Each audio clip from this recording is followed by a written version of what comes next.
they calling me worthless, laughing at my battered uniform. While they sipped their wine, I was out there in the dirt, fighting to keep my men alive.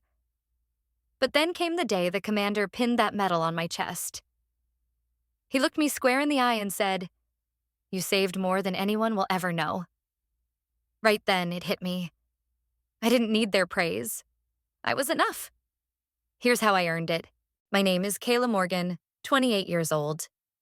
When the President of the United States saluted me and said, "You saved more than anyone will ever fully know," my entire world shifted.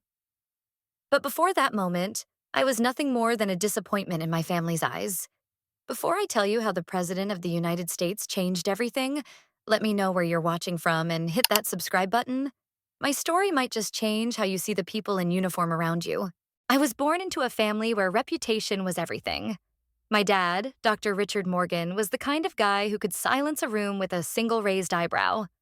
World-famous economics professor, jetting off to lecture in Paris or Tokyo, always with a stack of papers under his arm and a reputation that preceded him. My mom, Dr. Evelyn Morgan, was no slouch either. A biochemist with enough awards to fill a display case, her name etched in the kind of journals most people can't even pronounce. Then there was Dylan, my older brother, the golden boy who seemed to have a law degree tattooed on his forehead by age 10. Straight A's, Ivy League, corner office in a New York law firm before he was old enough to rent a car. And me? I was Kayla, the one who didn't quite fit the Morgan family blueprint. From the moment I could walk, my parents planned my future like a business strategy. Science camps every summer, private tutors drilling me on calculus before I could spell algebra. Dinner table talk was all Harvard this, Yale that, Johns Hopkins if we were feeling humble. "You'll be a doctor, Kayla," my mom would say, her voice sharp enough to cut glass. A real doctor. Not because I dreamed of it, but because it polished the family's shiny image. My bedroom? It was a shrine to their ambitions. Medical textbooks lined the shelves before I hit puberty. Posters of molecular structures stared down at me where my doodles of spaceships and dragons used to hang. Even my friends were handpicked. Kids of other professors, mini geniuses with their eyes on Nobel Prizes. I played along, followed the script, did what I was told. Until one day, when I was 9, I stumbled across something that cracked the whole plan wide open. It was at my grandfather's house, rummaging through his attic like kids do, when I found it. A tarnished military badge tucked in a dusty drawer. My grandfather, a combat medic in World War II, wasn't like the rest of my family. He didn't talk much, especially not about the war. But that day, he caught me holding the badge and his eyes lit up in a way I'd never seen. He sat me down, his voice low and steady, and said, "Kayla, I didn't save the world in some high-tech lab. I did it one soldier at a time, in the mud, with blood on my hands and bullets flying overhead." Those words hit me like a freight train. They burrowed deep, planting a seed I didn't even know was growing. Because while my parents were pushing me toward ivory towers and corner offices, all I wanted was to matter. Not in some abstract resume-building way. I wanted to feel it. To make a difference you could touch, like my grandfather had. High school was fine. I wasn't Dylan-level brilliant, but I held my own. B+ average, captain of the swim team. SAT scores that were solid but not Ivy League material. My guidance counselor called me well-rounded. My parents? They called me a disappointment. I can still hear my mom's voice, cold as ice, when she read my college rejection letters. "Your brother had perfect scores, Kayla. He had his pick of schools. And this is what you bring us?" That spring, a military recruiter set up a table at school. Most kids breezed past it, chasing their AP classes or prom dates. But I stopped.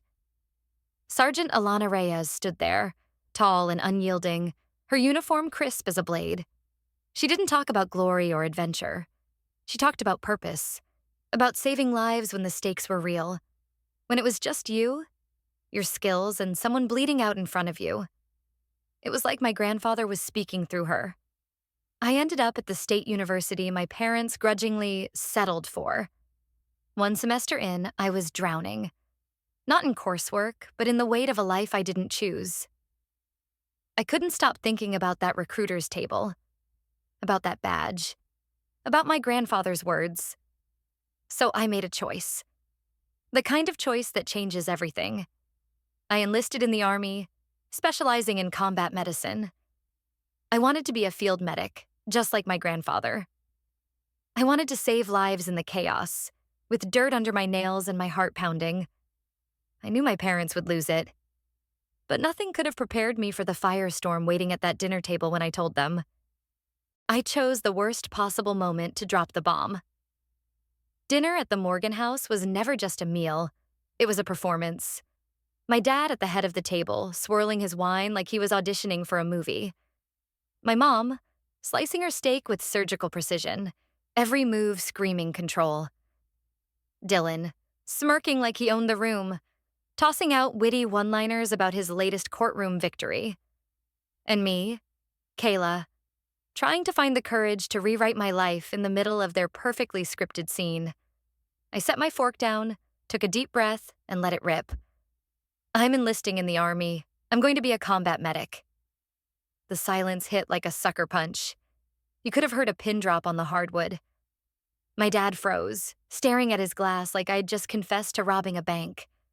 My mom's eyes fluttered shut, her lips trembling, not with tears, but with the kind of rage that could melt steel.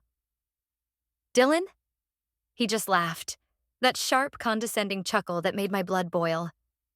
The Army?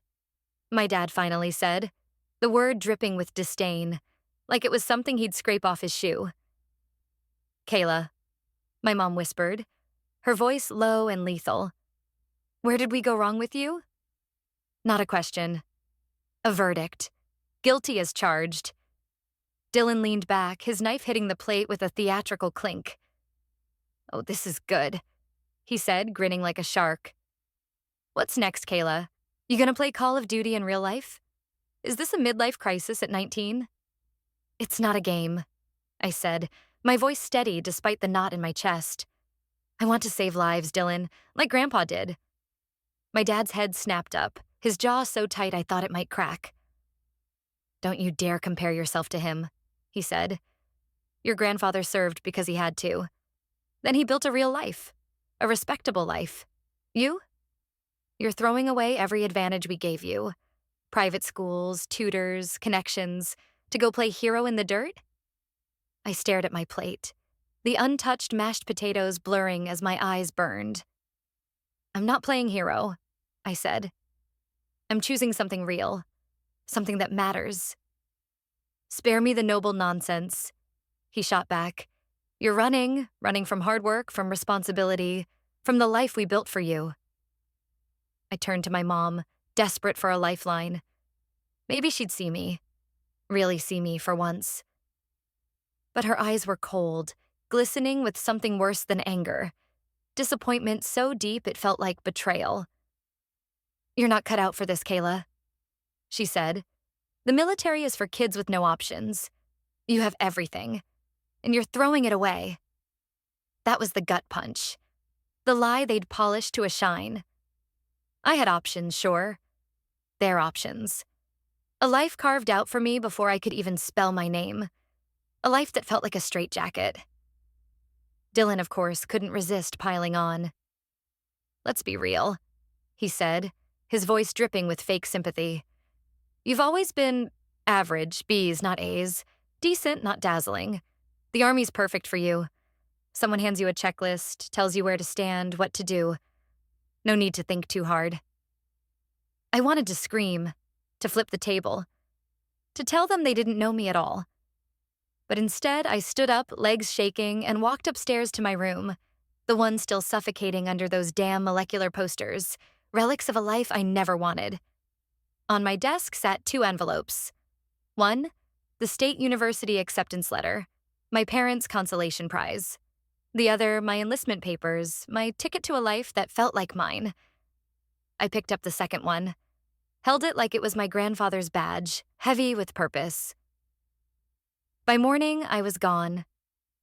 The house was quiet as I slipped out, the weight of their expectations falling off my shoulders with every step. I didn't know what lay ahead, only that it was my choice, my fight, my chance to matter. And for the first time in years, I could breathe. Basic training wasn't just a test, it was a forge. It took the soft, uncertain edges of who I was and hammered them into something stronger, sharper. I didn't break. I was remade. Every morning I woke up before dawn, muscles screaming, stomach growling, eyes burning from too little sleep.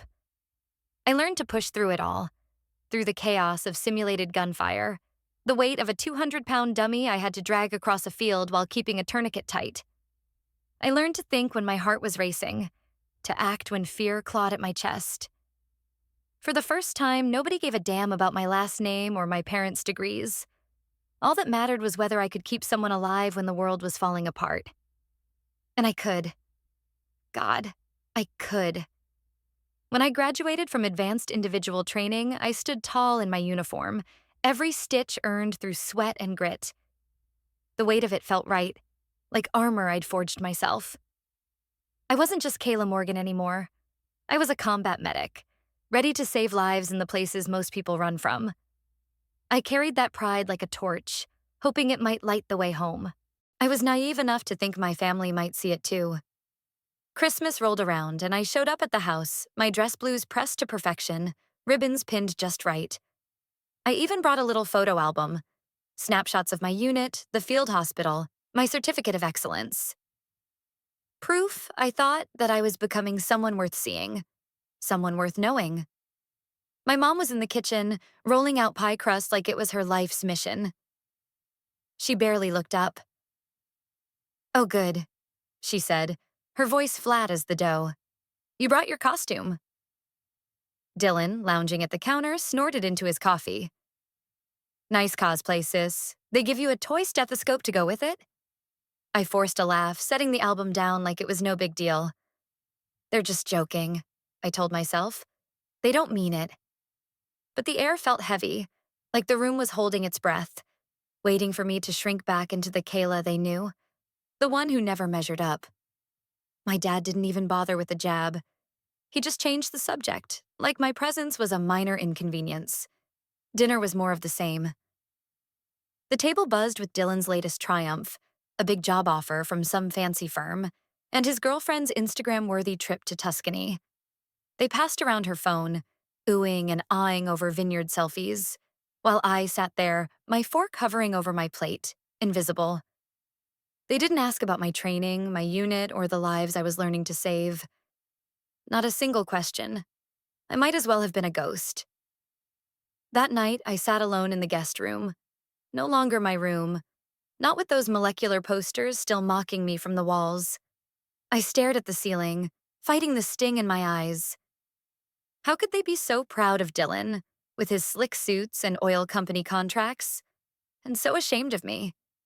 Me, who was training to pull soldiers back from the brink, to hold life in my hands when everything else was chaos? I clutched the photo album to my chest, the one my mom hadn't even opened. In that moment, I realized something. Their pride wasn't mine to earn. Not anymore. I'd found my purpose, my fight, my place in the world. And if they couldn't see it, that was their loss. Not mine. They didn't know I was headed to war. How could they? They'd stopped seeing me long before I got the call. When my deployment orders to Afghanistan came, I sat on my bunk, staring at the paper, my heart pounding with a mix of dread and purpose. I called home, not expecting a parade, but hoping for something. A "be safe," "we're proud," hell, even a "we love you." Instead, my mom's voice came through the line, flat as the desert I was about to land in. "Afghanistan," she said. Well, that was bound to happen. My dad chimed in, his tone clipped. "Just don't do anything foolish, Kayla. No heroics." That was it. No questions, no warmth. Just a dial tone and the echo of their indifference. Out there, mail call was a lifeline for most. My bunkmates would tear into care packages, chocolate chip cookies, handwritten notes from moms, goofy drawings from kids. Me? I got silence. When someone asked about my family, I'd shrug and mumble, "They're busy," or "We're not close." I couldn't bring myself to say the truth. They were ashamed of me. To them, I was a failure, a smudge on the Morgan family crest. But in Afghanistan, I wasn't a failure. I was a goddamn force. When the world turned to chaos, I was the one they called. An explosion would rip through the air, and while others ducked, I ran toward it. I carried a bleeding soldier through a storm of sand and gunfire, my hands steady even as my pulse thundered. I knelt beside a kid not much older than me, holding his hand as he whispered his wife's name, his breaths slowing until they stopped. I didn't have time to cry then. I had to keep moving, keep saving, keep fighting. I earned a commendation medal after an ambush that could have been my last day. Staff Sergeant Cooper was hit bad, blood pouring from his side. For 14 minutes, I kept him alive under fire, my hands on his wound, my voice calm, my mind racing but never breaking. When the chopper finally came, he grabbed my arm and said, "You've got ice in your veins, Morgan." I called home that night, my voice shaky with pride and exhaustion, wanting to share it, to feel seen. My mom's response? "That's nice, dear. Did you hear Dylan made junior partner?" I hung up without a word, sat in my tent, staring into the dark, the weight of it all pressing down. They'd never see me, not the real me. They wanted a daughter who'd play their game. Perfect grades, Ivy League, a stethoscope dangling from her neck like a status symbol. But I wasn't their puppet anymore. 3 months later, I pinned on sergeant stripes. My CO called my leadership in trauma instinctive and exceptional. My unit didn't just respect me. They trusted me with their lives. They came to me with shrapnel wounds and nightmares, with fears they couldn't say out loud. I was their medic, their anchor, their sister in arms. I was naive enough to think my family might see it too. Christmas rolled around, and I showed up at the house, my dress blues pressed to perfection, ribbons pinned just right. I even brought a little photo album, snapshots of my unit, the field hospital, my certificate of excellence. Proof, I thought, that I was becoming someone worth seeing, someone worth knowing. My mom was in the kitchen, rolling out pie crust like it was her life's mission. She barely looked up. "Oh, good," she said, her voice flat as the dough. "You brought your costume." Dylan, lounging at the counter, snorted into his coffee. "Nice cosplay, sis. They give you a toy stethoscope to go with it?" I forced a laugh, setting the album down like it was no big deal. "They're just joking," I told myself. "They don't mean it." But the air felt heavy, like the room was holding its breath, waiting for me to shrink back into the Kayla they knew, the one who never measured up. My dad didn't even bother with the jab. He just changed the subject, like my presence was a minor inconvenience. Dinner was more of the same. The table buzzed with Dylan's latest triumph, a big job offer from some fancy firm, and his girlfriend's Instagram-worthy trip to Tuscany. They passed around her phone, oohing and awing over vineyard selfies, while I sat there, my fork hovering over my plate, invisible. They didn't ask about my training, my unit, or the lives I was learning to save. Not a single question. I might as well have been a ghost. That night, I sat alone in the guest room. No longer my room. Not with those molecular posters still mocking me from the walls. I stared at the ceiling, fighting the sting in my eyes. How could they be so proud of Dylan, with his slick suits and oil company contracts, and so ashamed of me? Me, who was training to pull soldiers back from the brink, to hold life in my hands when everything else was chaos? I clutched the photo album to my chest, the one my mom hadn't even opened. In that moment, I realized something. Their pride wasn't mine to earn. Not anymore. I'd found my purpose, my fight, my place in the world. And if they couldn't see it, that was their loss. Not mine. They didn't know I was headed to war. How could they? They'd stopped seeing me long before I got the call. When my deployment orders to Afghanistan came, I sat on my bunk, staring at the paper, my heart pounding with a mix of dread and purpose. I called home, not expecting a parade, but hoping for something. A be safe, We're proud. Hell, even we love you. Instead, my mom's voice came through the line, flat as the desert I was about to land in. Afghanistan, she said. Well, that was bound to happen. My dad chimed in, his tone clipped. Just don't do anything foolish, Kayla. No heroics. That was it. No questions, no warmth. Just a dial tone and the echo of their indifference. Out there, mail call was a lifeline for most. My bunkmates would tear into care packages, chocolate chip cookies, handwritten notes from moms, goofy drawings from kids. Me? I got silence. When someone asked about my family, I'd shrug and mumble, they're busy, or we're not close. I couldn't bring myself to say the truth. They were ashamed of me. To them, I was a failure, a smudge on the Morgan family crest. But in Afghanistan, I wasn't a failure. I was a goddamn force. When the world turned to chaos, I was the one they called. An explosion would rip through the air, and while others ducked, I ran toward it. I carried a bleeding soldier through a storm of sand and gunfire, my hands steady even as my pulse thundered. I knelt beside a kid not much older than me, holding his hand as he whispered his wife's name, his breaths slowing until they stopped. I didn't have time to cry then. I had to keep moving, keep saving, keep fighting. I earned a commendation medal after an ambush that could have been my last day. Staff Sergeant Cooper was hit bad, blood pouring from his side. For 14 minutes, I kept him alive under fire, my hands on his wound, my voice calm, my mind racing but never breaking. When the chopper finally came, he grabbed my arm and said, "You've got ice in your veins, Morgan." I called home that night, my voice shaky with pride and exhaustion, wanting to share it, to feel seen. My mom's response? "That's nice, dear. Did you hear Dylan made junior partner?" I hung up without a word, sat in my tent, staring into the dark, the weight of it all pressing down. They'd never see me, not the real me. They wanted a daughter who'd play their game. Perfect grades, Ivy League, a stethoscope dangling from her neck like a status symbol.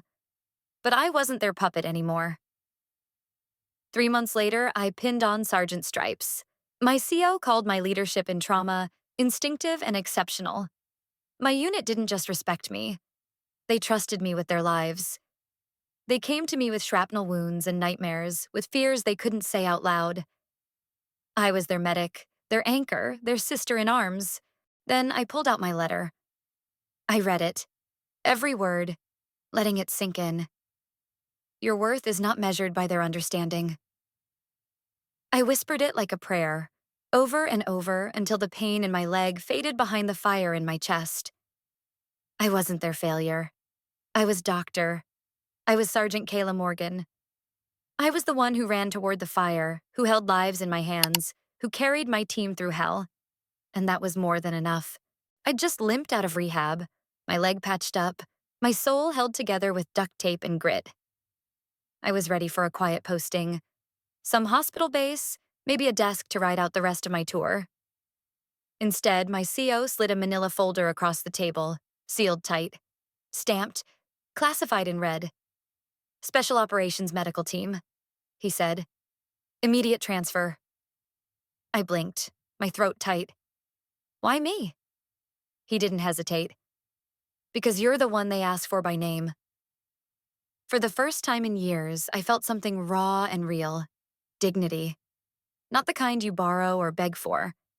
The kind you earn, carved out of blood and sand and choices no one else could understand. The training was hell on steroids. Trauma simulations that left me shaking, running on fumes and adrenaline. Surgery drills in the back of a bouncing Humvee, my hands steady while the world rocked. Treating wounds underwater, blindfolded, upside down with instructors screaming in my ear. Psych evals that stripped me bare, made me question if I even knew myself. 1 in 5 medics made it through. I was one of them. Not because I was fearless, because I had nothing left to lose. Then came the mission. Silent retrieval. The objective was clear and brutal. Extract 3 American aid workers from a fortified compound in the Afghan mountains.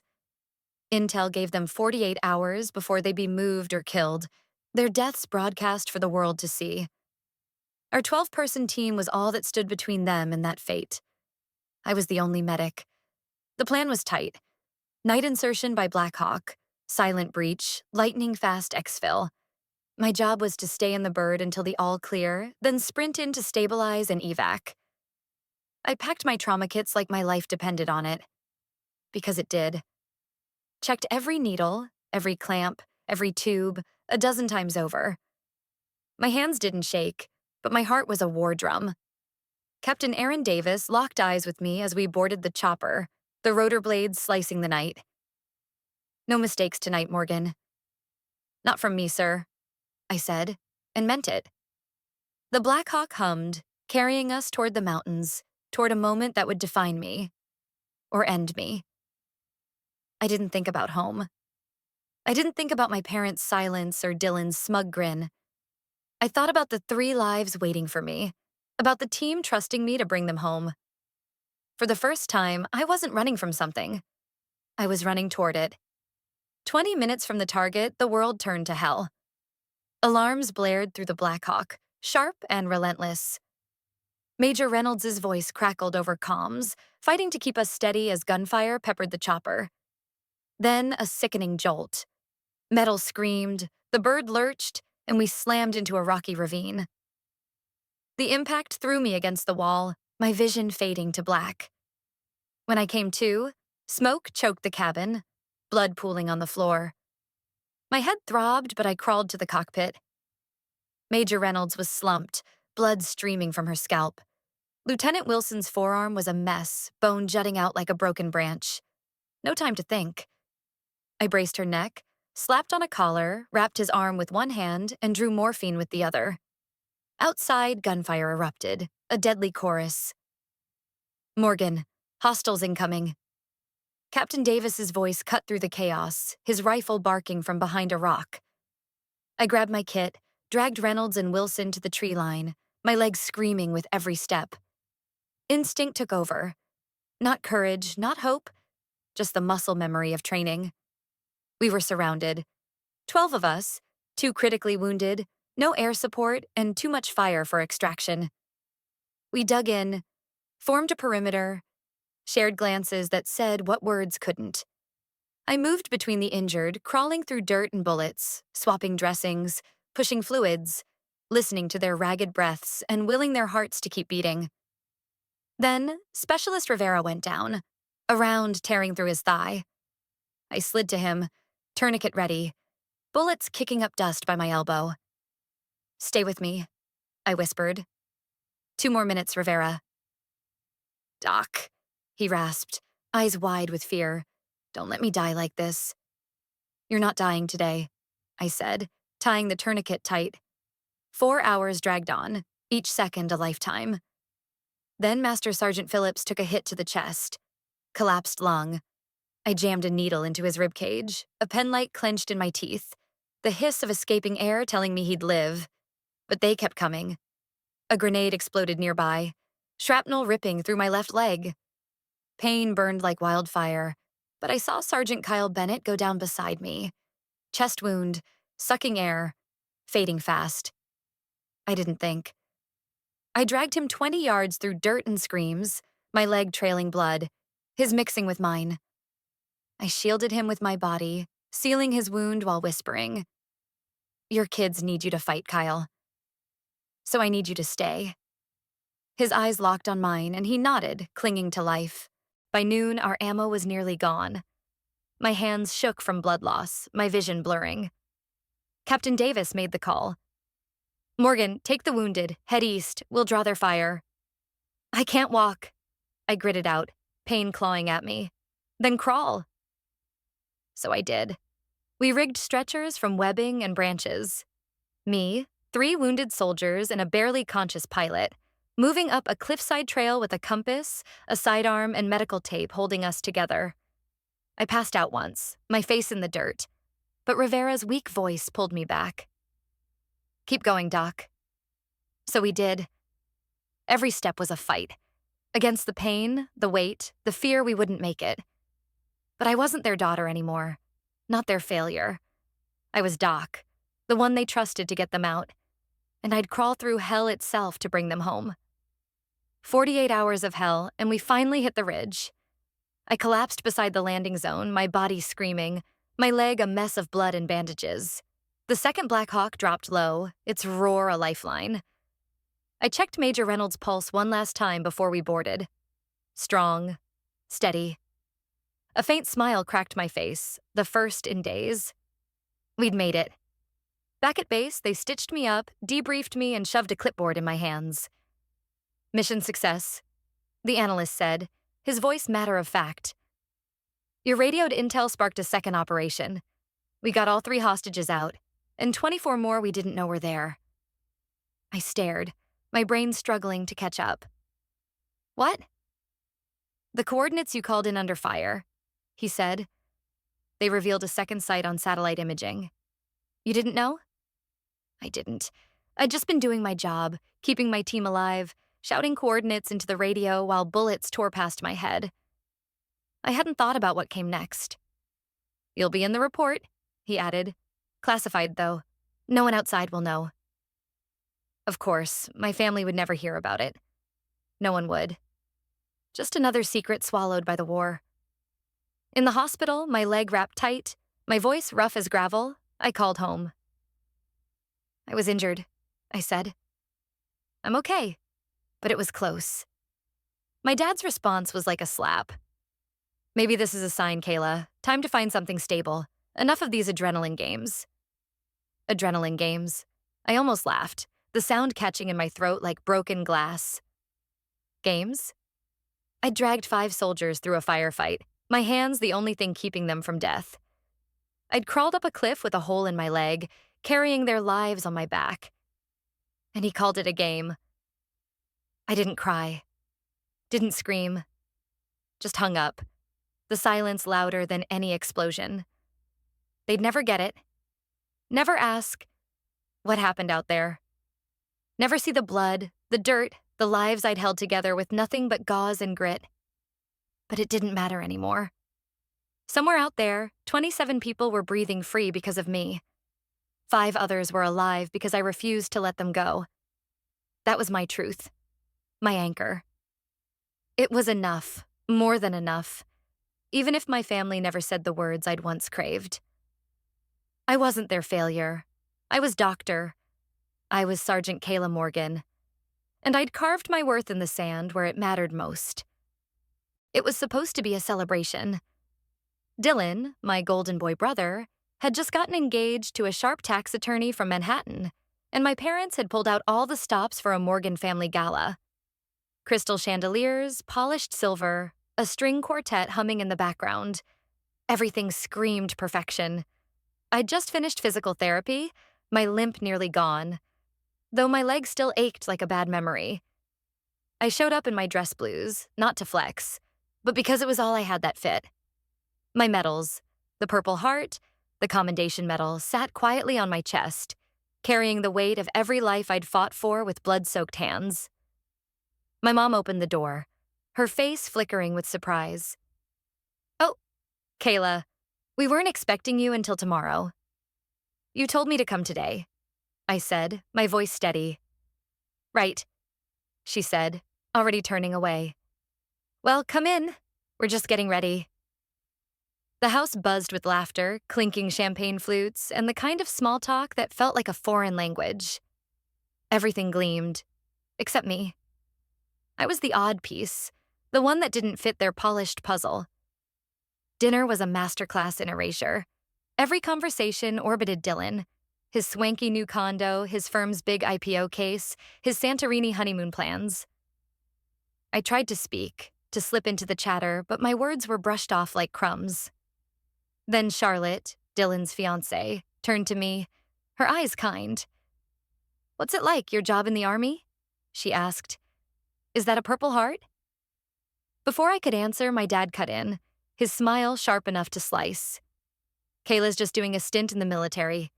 Nothing as interesting as corporate law. My mom rolled her eyes, waving a hand.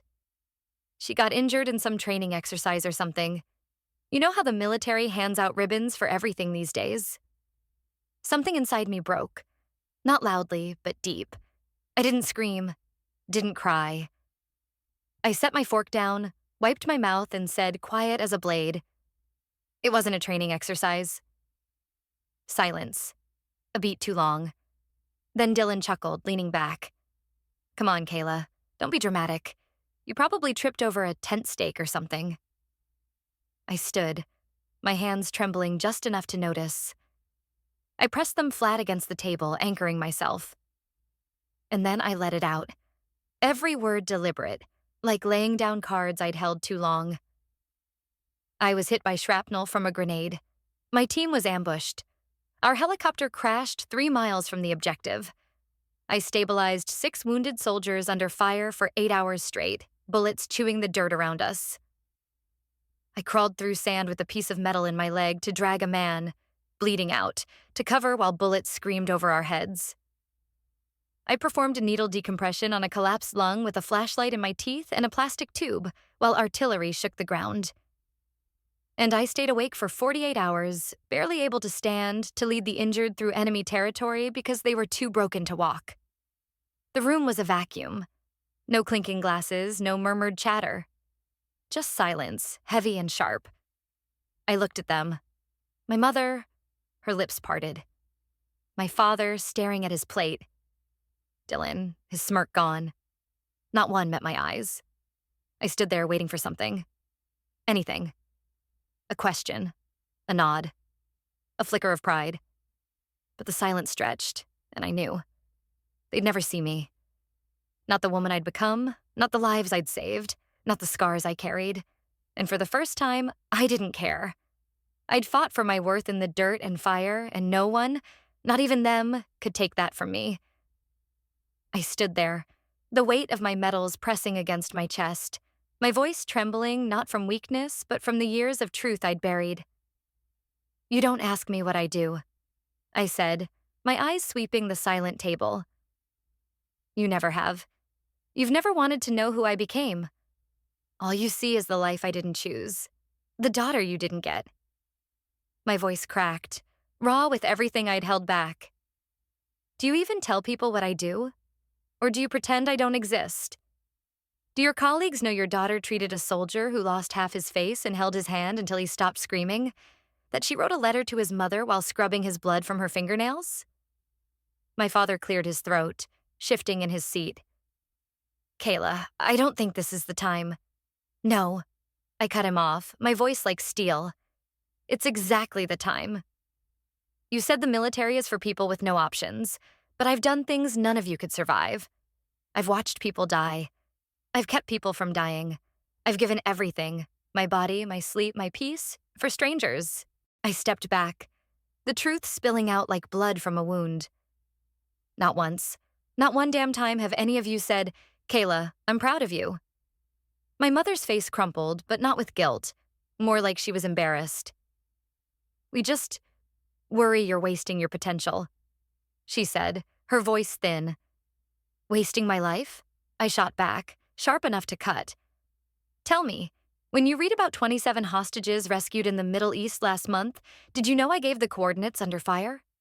That your disappointment of a daughter had something to do with it?" Their faces froze, stunned into silence. "Did you wonder how I got the Distinguished Service Cross? Not for some charity tour, but for dragging people through hell to get them home alive?"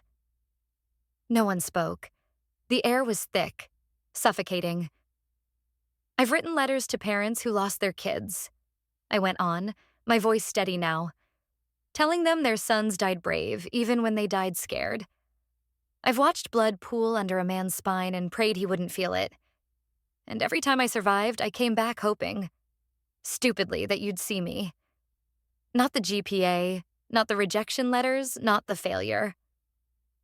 Me, the woman who kept going when everything hurt." My brother shifted, opening his mouth, but I stopped him with a look. "Do you know what they call me in my unit? Doctor, they trust me.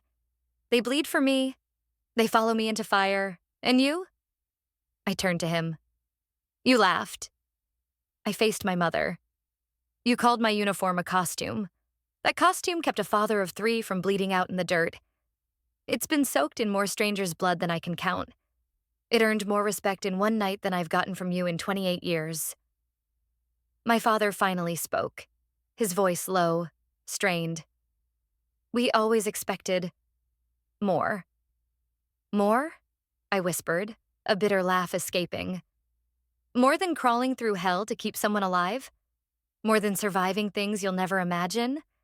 More than valor, sacrifice, integrity? You didn't want a daughter, I said. You wanted a puppet. I turned and walked out, the clink of champagne glasses fading behind me. In the driveway, the tears finally came, not from weakness, but from the weight of years spent chasing their approval. The daughter who'd bitten her tongue, who'd begged to be seen, was gone. My phone buzzed. A text from Staff Sergeant Monica Torres. How's the leg? How's the family? I typed back one word. Worse. 5 minutes later, my phone rang. No hello, just Monica's voice, fierce and steady. I'm coming. Text me the address. Don't move.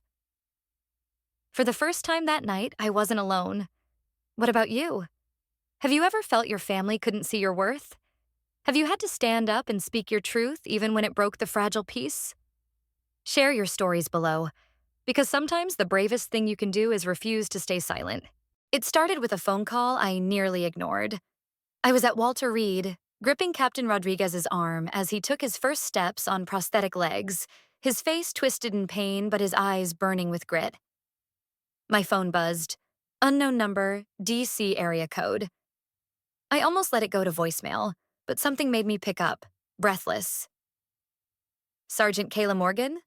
A calm voice asked. Yes, sir. Report to the office of the Secretary of the Army tomorrow, 0900. Dress uniform. Congratulations, Sergeant. The line went dead. My heart pounded. What the hell was this? The next morning, I stood in a Pentagon office, my boots polished to a mirror shine, my pulse hammering. A brigadier general and a civilian with a White House pin sat across from me. The general slid a folder over. Sergeant Morgan, for your actions during Operation Silent Retrieval, you're being awarded the Distinguished Service Cross. The president will present it next week. I blinked, my mouth dry. That's a mistake, I said softly. I was just doing my job. The White House guy leaned forward. Your intel saved 27 hostages. You saved 15 lives under fire, wounded yourself. That's not a job, Sergeant. That's heroism. I couldn't speak. That night, I sat on my bunk, staring at the White House invitation, its gold seal glinting. I thought of my family, their laughter, their dismissal, their years of silence. Should I invite them? After everything? The part of me that still remembered being their daughter typed a text. I'm receiving the Distinguished Service Cross next Thursday. The president will present it. 2 p.m. You're welcome to attend. Hours later, my mom replied, We'll check our schedules. Your father may have a faculty meeting. I laughed, bitter and hollow. The day came, DC glowing under a perfect sky. The White House East Room was all precision. Rows of chairs, a gleaming podium, 4 other recipients beside me. I stood tall, medals aligned, hands steady despite the storm in my chest. Then I saw them. My parents and Dylan, awkward in the back, overdressed and out of place. My father checked his watch. My mother clutched her purse like a shield. Dylan looked like he'd rather be anywhere else. The ceremony began. Each citation read with full honors, the words echoing like thunder. Then my turn. Sergeant Kayla Morgan distinguished herself by exceptionally valorous conduct. The aide detailed the ambush, the crashed Black Hawk, my care for 6 wounded under fire, the intel I radioed that saved 27 hostages and stopped terrorist attacks on U.S. soil. The room went quiet. The president stood, pinning the Distinguished Service Cross over my shoulders. Its weight settled into me, heavier than I'd imagined. He didn't just shake my hand. He looked me in the eyes, his voice low and deliberate. Sergeant Morgan didn't just save her team. She made possible the rescue of innocent civilians who would have died without her courage. She prevented attacks on our soil. Then, quieter, just for me, my brother was one of those hostages. The aid worker in the blue shirt, shot in the abdomen. You stabilized him. My breath caught. I remembered him. Pale, young, blood pooling as I pressed my hands into his wound, whispering, "Stay with me. You're almost home." "He's alive because of you," the president said. "My family owes you a debt we can't repay." He stepped to the microphone, addressing the room. "This award isn't just a medal. It's a testament to a woman who chose courage over comfort, duty over doubt. Sergeant Kayla Morgan saved more American lives than anyone will ever know." The room erupted in applause, a standing ovation that shook the air. At the back, I saw them. My mother, frozen, eyes glistening. My father, mouth parted, watch forgotten. Dylan, speechless, pale as a ghost. They'd mocked my uniform, called it a costume. Now that uniform had saved the president's own brother. For the first time, they saw me. Not the failure, not the disappointment, but the woman who'd fought, bled, and carried lives through fire. And in that moment, their silence didn't matter. I'd earned my place, not in their world, but in one that mattered more. The applause hit like a tidal wave, the entire room on its feet, a roar of respect that shook the White House walls. Everyone stood, except my family. They sat, frozen, faces caught in a mix of shock and something else, like the ground had shifted beneath them. For the first time, they saw me.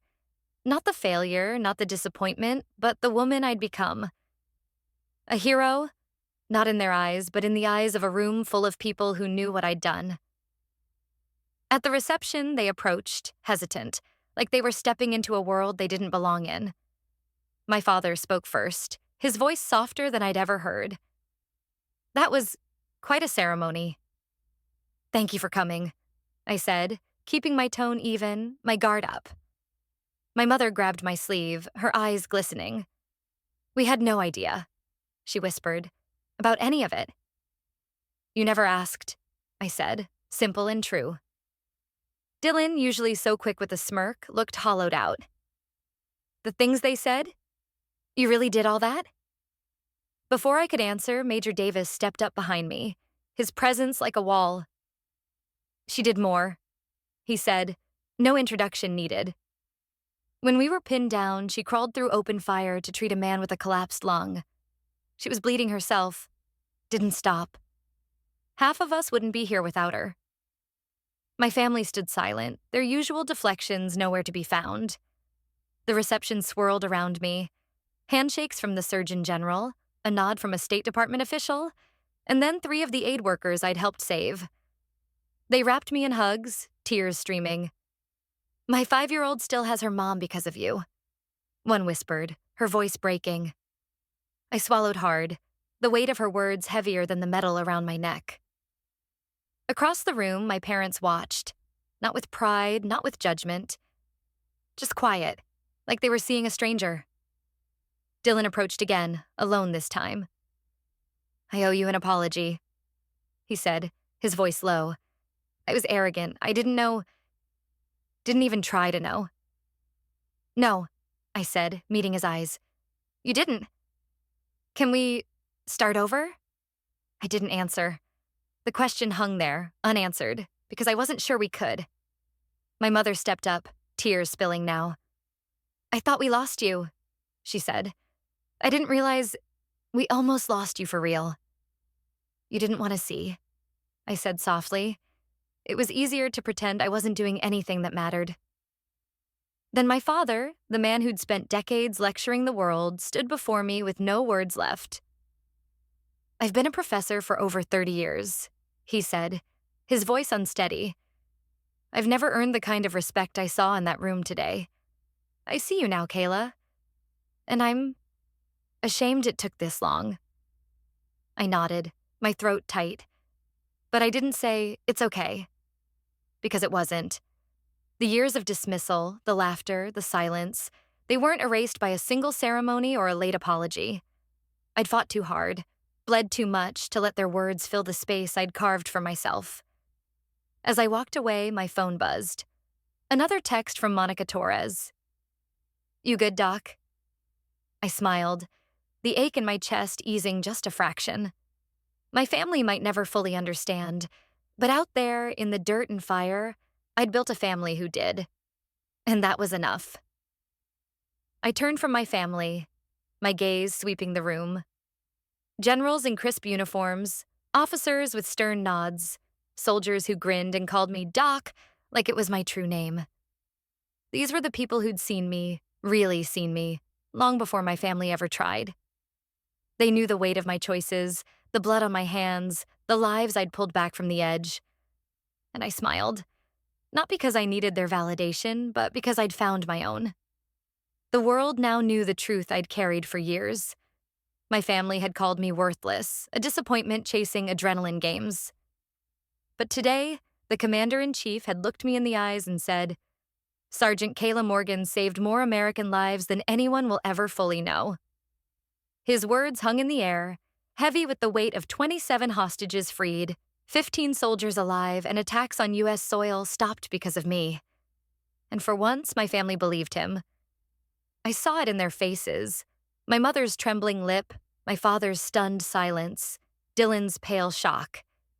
They couldn't unsee it now. Not with the president's voice echoing, not with the Distinguished Service Cross gleaming on my chest. But it wasn't their belief that mattered. Not anymore. I'd spent years chasing their approval, bending myself to fit their mold.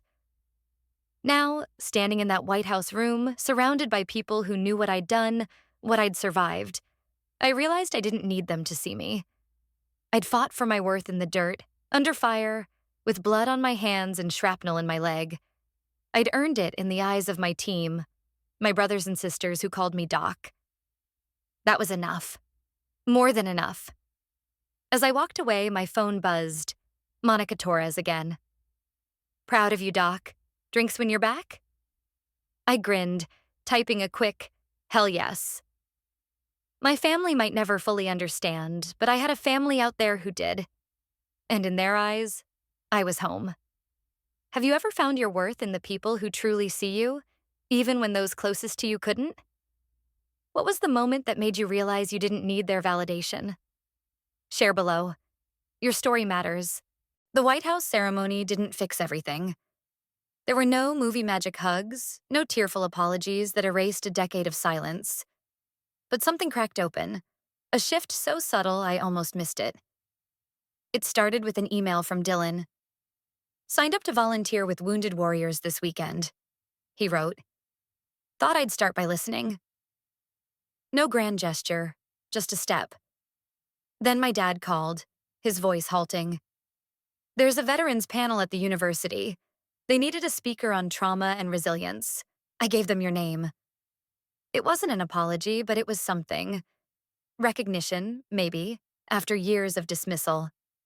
Then came my mom. One Sunday, she showed up at the VA hospital where I volunteered, a tray of homemade banana bread in her hands. She looked at the rows of wheelchairs and walkers, her face pale. "I don't know what to say to them," she whispered. "You don't have to say anything," I told her. "Just sit, listen."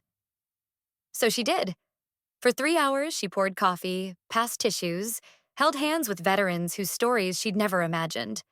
No talk of sorority fundraisers or my dad's lectures, just quiet presence. Outside, on a bench, she turned to me. "I judged what I didn't understand," she said. "You didn't fail us. We failed you." I nodded. It wasn't a full apology, but it was hers, and it was enough. Here's the truth. I wasn't waiting for their approval anymore. The Distinguished Service Cross didn't erase the scars, on my leg, in my head, or from years of being called a disappointment. But it did something bigger. It reminded me I never needed their validation.